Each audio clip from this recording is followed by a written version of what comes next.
দেখেন ভাই সৌদির তরমুজ, ভাই যে গরম পড়ছে বাংলাদেশে, আমি কিন্তু ফ্রিজের মধ্যে ঢুকছিলাম, সৌদি তো স্যামসামে কি গরম। তরমুজের দাম কিন্তু বেশি নেয়, মাত্র 10 রিয়াল 38 পয়সা। তো সবাই মিলে নিয়ে আসলাম, তো ইচ্ছা মতো কাইটে খাই।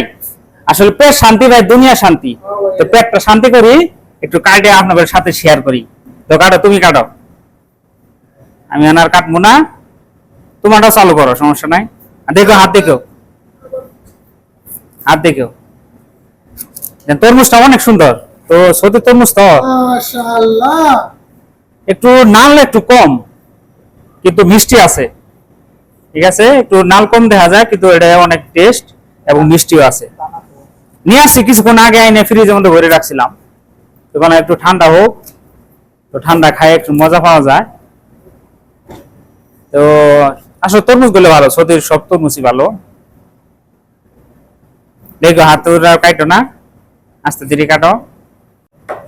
রিয়েল তরমুজ, ঠিক আছে, এর মধ্যে কোনো নেই। বাংলাদেশে তো মনে করেন ফরমালি ঢোকায়, সৌদিতে সব জিনিস হইলো মনে অরিজিনাল, কোনো ডুপ্লিকেট নাই। আর ডুপ্লিকেট যদি ধরা পড়ে তাহলে 10,000 রিয়াল জরিমানা। তো এই জন্য যারা দোকানে সব উঠায় একদম মানে ফরমালিন ছাড়া।